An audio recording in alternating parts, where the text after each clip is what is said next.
फुलवा गांव में अपने परिवार के साथ रहता था। उसके पास एक छोटा सा खेत और एक दुकान थी। दोनों का काम वो अकेले ही संभालता था। काम में इतना व्यस्त रहता था कि उसे अपने लिए समय ही नहीं मिलता। सुबह से रात हो जाती, उसे पता ही नहीं रहता। अरे जल्दी करो, मुझे दुकान जाने में देर हो रही है। खेत का काम भी देखना है। क्या जल्दी करूं? आपको 2 दिन से कह रही हूँ माँ जी को डॉक्टर को दिखाइए, पर आप हैं कि सुनते ही नहीं। अरे अभी मेरे पास बिल्कुल भी समय नहीं है। तुम खुद उन्हें डॉक्टर के पास क्यों नहीं ले जाती? मैं ना बाबा ना, मुझ में इतनी हिम्मत नहीं कि मैं माँ जी को डॉक्टर के पास लेकर जाऊं। वो रास्ते में मुझे इतना परेशान कर देंगी कि मैं वापस घर आने के लायक ही नहीं रहूंगी। ये काम आपका है, आप ही कीजिए। अच्छा ठीक है, अभी मैं जा रहा हूँ। दोपहर को उन्हें डॉक्टर के पास ले जाऊंगा। तभी फुलवा का बेटा आ जाता है। पापा मुझे नया स्कूल बैग चाहिए, आप कब ला कर दोगे? हाँ बेटा, मम्मी ला देगी ना। हाँ, मम्मी क्यों नहीं ला कर देगी? पापा मुझे खजाना जो देते हैं। अरे कल 1000 रुपए दिए थे, उनका क्या हुआ? घर का राशन आ गया, और क्या हुआ? अब क्या आप मुझसे 1-1 रुपए का हिसाब मांगेंगे? पापा मुझे नहीं पता, मुझे आज ही स्कूल बैग चाहिए। सब बच्चों के पास सुंदर सुंदर बैग हैं और मेरा तो जगह जगह से फटा पड़ा है। अब तो उसमें से ज्योमेट्री बॉक्स भी बाहर निकल कर गिर जाता है। तू चिंता ना कर बेटा, पापा हैं तेरे, लाएंगे क्यों नहीं। आज जरूर तेरे लिए नया स्कूल बैग लेकर आएंगे। पिता का फर्ज निभाना ही पड़ेगा। अच्छा ठीक है, अभी मुझे जाने दो, नहीं तो मेरा सारा काम रुक जाएगा। फुलवा जाने लगता है। अजी सुनिए, आते समय माँ जी के लिए अंगूर लेते आना। कितनी बार कहा है तुम्हें, जाते समय पीछे से मत टोका करो। टोक कौन रहा है? मैं तो माँ जी की फरमाइश आपको बता रही हूँ। वही कह रही थी, उनका अंगूर खाने का बहुत मन है। आजकल फल वाला नहीं आ रहा तो मैं क्या करूँ, बाजार में ही मिलेंगे।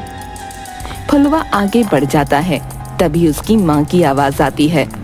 फुलवा, बेटा फुलवा, ओ फुलवा। अरे माँ, इस समय क्या हुआ? फुलवा, ओ बेटा फुलवा। फुलवा माँ के कमरे में गया। क्या हुआ माँ, तुम क्यों बुला रही हो?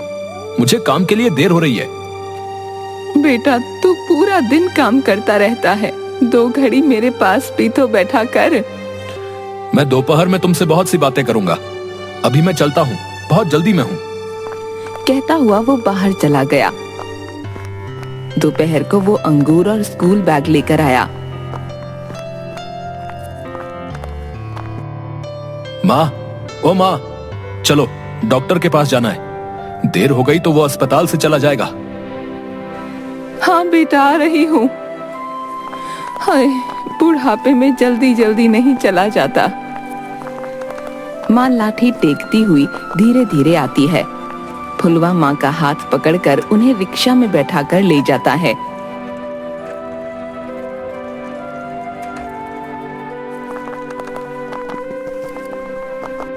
वापस आकर, सुनती हो, माँ का ध्यान रखो। इनकी तबीयत वाकई में बहुत खराब है।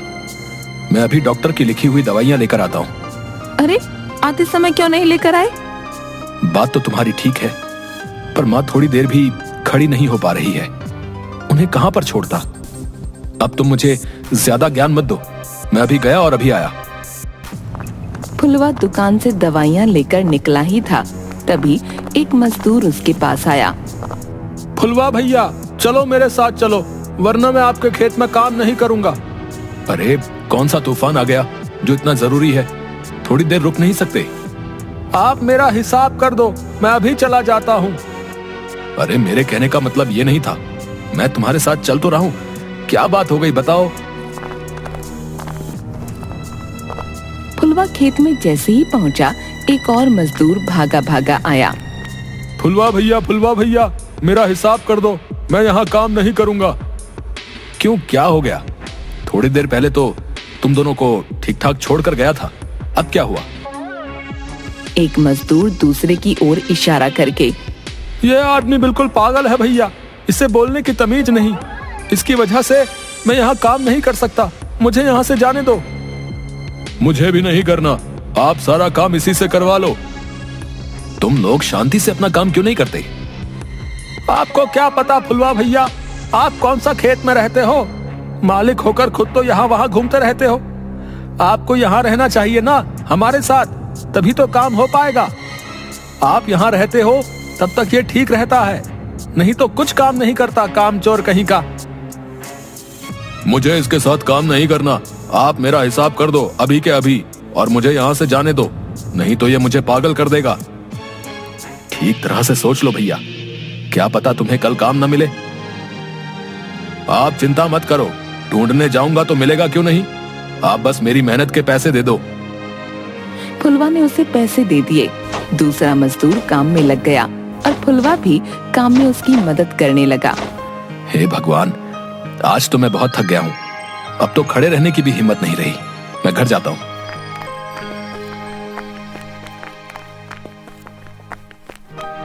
रास्ते में वो नदी किनारे रुक गया। क्यों ना एक डुबकी मार लूं, पूरा शरीर दुख रहा है, थोड़ी थकान कम हो जाएगी। वो नदी की ओर बढ़ गया। अरे ओ भैया, ओ भैया, ओ कहाँ जा रहे हो भैया? नदी उफान पर है, वहां मत जाओ। पर फुलवा को उसकी आवाज नहीं आई। वो आगे बढ़ा, उसने एक डुबकी लगाई। इस रोजमर्रा की जिंदगी में बहुत किचकिच है, अच्छा हो नदी में समा जाऊं। कितना शीतल जल है, आहा हा हा, मजा आ गया एक डुबकी में ही। फिर दूसरी डुबकी में अचानक एक तेज लहर आई और फुलवा का संतुलन बिगड़ गया। वो उसके साथ बहने लगा।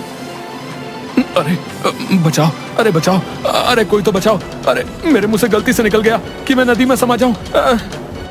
अरे भैया बचाओ बचाओ, वो आदमी नदी में बह गया है भैया। फुलवा नदी में समा गया।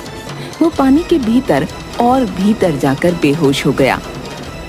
जब उसे होश आया, अरे मैं कहाँ आ गया? ये जगह तो महल जैसी लगती है। महल जैसी नहीं, ये महल ही है। मेरे महल में तुम्हारा स्वागत है। तुम कौन हो? मैं यहाँ कैसे आया? तुमने सच्चे मन से पानी में समा जाने की बात कही तो मैंने सुन ली। तुम मेरी पानी की दुनिया में हो और मैं जल परी हूँ। ये मेरा महल है। तुम नदी में डूब रहे थे तो मैंने तुम्हें बचा लिया, है ना अच्छी बात? आपका बहुत बहुत धन्यवाद। अब मैं घर जाता हूँ। घर कहाँ भागा जा रहा है? तुम कुछ दिन यहाँ रहकर यहाँ के मजे लो। देखो, ऐसा मौका हर किसी के नसीब में नहीं होता।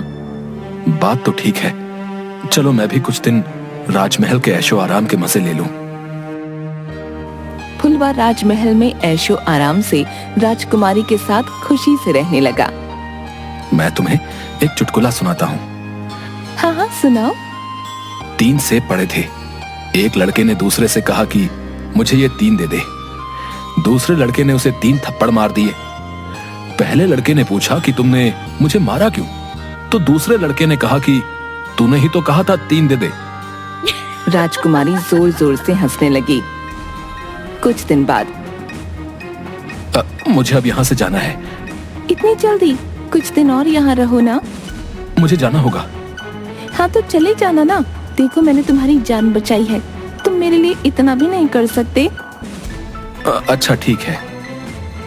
राजकुमारी फुलवा को महल घुमाती, खजाना दिखाती। दोनों खूब हंसते। राजकुमारी, मुझे मेरे परिवार की बहुत याद आ रही है। वो लोग परेशान हो रहे होंगे। अब मुझे यहाँ से जाना चाहिए। नहीं, कुछ दिन और। नहीं नहीं, अब मुझे जाना है। पता नहीं मेरे बिना वो लोग कैसे रह रहे होंगे। रह लेंगे, तुम चिंता मत करो। अब तुम यहाँ से कभी नहीं जा पाओगे। तुम मेरे साथ यहीं रहोगे। ये तुम क्या कह रही हो? मैं जा रहा हूँ। ठीक है, जाओ। मूर्ख इंसान, मेरी मर्जी के बिना यहाँ का पत्ता भी नहीं हिलता। तुम जाकर तो देखो। तुम ऐसा नहीं कर सकती। देखो, तुम मुझे बहुत अच्छे लगते हो। मैं कहती हूँ छोड़ो घर परिवार, क्या रखा है उस दुनिया में। यहाँ मेरे साथ रहो, मेरे राजा बनकर। हम दोनों साथ में बहुत खुश रहेंगे। मेरी माँ, पत्नी और बेटा सब मेरी राह देख रहे होंगे। तुम मेहरबानी करके मुझे यहाँ से जाने दो। मैं यहाँ और नहीं रह सकता। मेरा भी परिवार था, पर सब मर गए। अब मैं अकेली हूँ। तुम मेरे साथ यहीं रहो, समझे? नहीं तो मुझे जबरदस्ती करनी पड़ेगी। मैं जा रहा हूँ। फुलवा ने जाने के लिए कदम उठाया, पर वो वहीं जम गया। मान जाओ। ये तुम गलत कर रही हो, भगवान सब देख रहे हैं।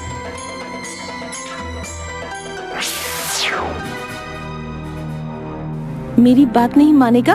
नहीं मानेगा मेरी बात, तो अब पत्थर बनकर रहे। वहीं फुलवा के घर में पता नहीं मेरा फुलवा कहाँ चला गया। माँ जी, वो नदी में बह गया, पता नहीं जिंदा भी है कि नहीं। चुप रह कलमुए, मेरे फुलवा को कुछ नहीं हुआ, वो जिंदा है। नदी में मिला वो नहीं ना, वो जरूर आएगा। जैसी आपकी मर्जी, पर पंडित जी ने कहलवाया है कि कल बहुत बड़ा दिन है। जिस नदी में फुलवा बहा है उसकी पूजा कर लेना। नदी किनारे फुलवा की पत्नी और बेटा आंख बंद करके फूल प्रवाहित करते हैं। आप जहाँ कहीं भी हैं, जल्दी घर आ जाइए। भगवान जी, मेरे पापा को जल्दी से भेज दो, मुझे उनकी बहुत याद आती है।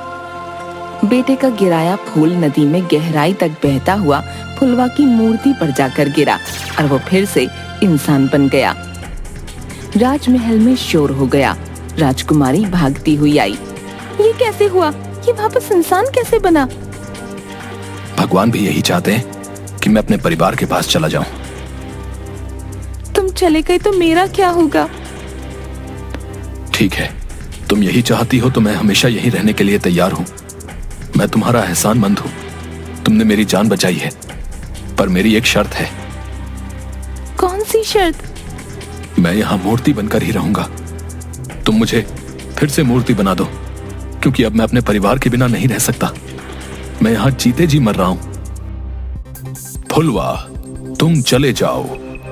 अब ये घमंडी और ना समझ राजकुमारी तुम्हारा कुछ नहीं बिगाड़ पाएगी। ये बहुत स्वार्थी है, अपनी खुशी के लिए ये तुम्हें बर्बाद कर देगी। नहीं नहीं, ऐसा मत कहो, मुझे अपनी गलती समझ आ गई है। फुलवा, तुम जाओ यहाँ से, चले जाओ। एक मछली फुलवा का हाथ पकड़कर उसे तैरते हुए ऊपर किनारे तक छोड़ गई। फुलवा घर पहुंचा।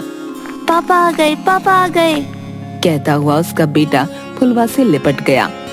उसकी पत्नी की आंखों में आंसू आ गए। फुलवा ने बेटे को गोद में लेकर माँ के पैर छुए। किसी ने सच ही कहा है, हमें भूल कर भी गलत शब्दों का चयन नहीं करना चाहिए, और अपनों के प्यार में वो शक्ति है जो आपको हर एक मुसीबत के पार लगा सकती है। जैसे फुलवा को उसके परिवार के स्नेह की वजह से वापस आना ही पड़ा।